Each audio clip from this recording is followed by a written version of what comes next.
Hi guys, welcome to my YouTube channel. ఇది నేను ప్రెగ్నెంట్గా ఉన్నప్పుడు డాక్టర్ ఫుల్ మఖానా చేసుకోమంటే నేను ట్రై చేశానమాట. ఇది యాక్చువల్గా ఇలాగే మసాలా మఖానాగా ఇలాగే తినేయచ్చు. లేదు అంటే ఒకసారి నాలాగా మీరు కూడా ట్రై చేస్తానంటే టమాటోస్ వేసుకొని చేసుకోవచ్చు, లేకపోతే చాట్లా చేసుకోవచ్చు, లేకపోతే మొత్తం అంతా అయిపోయిన తర్వాత ఓన్లీ పీనట్స్ అంటే రోస్టెడ్ పీనట్స్, తర్వాత పచ్చి టమాటాలు, ఉల్లిపాయలు కూడా వేసుకొని ఇలాగే మీరు తినచ్చు. చాలా బాగుంటుంది టేస్ట్ కూడా, అండ్ యూనిక్గా కూడా ఉంటుంది. అండ్ ఆల్సో ఎక్కువ ఫైబర్ అండ్ ఎక్కువ ప్రోటీన్ కాబట్టి it is very very very healthy.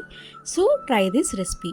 నేను ప్రెగ్నెంట్గా ఉన్నప్పుడు దాదాపు డాక్టర్ గారు 5th మంత్లో చెప్పారు. 5th మంత్ నుంచి ఎండింగ్ వరకు నేను ఎంత కాదన్నా ఒక 12 to 15 టైమ్స్ చేసుకొని ఉంటాను. సో బాగానే ఉన్నది టేస్ట్. మీరు కూడా ఒకసారి ట్రై చేయండి. Good day and happy life to you. Bye bye.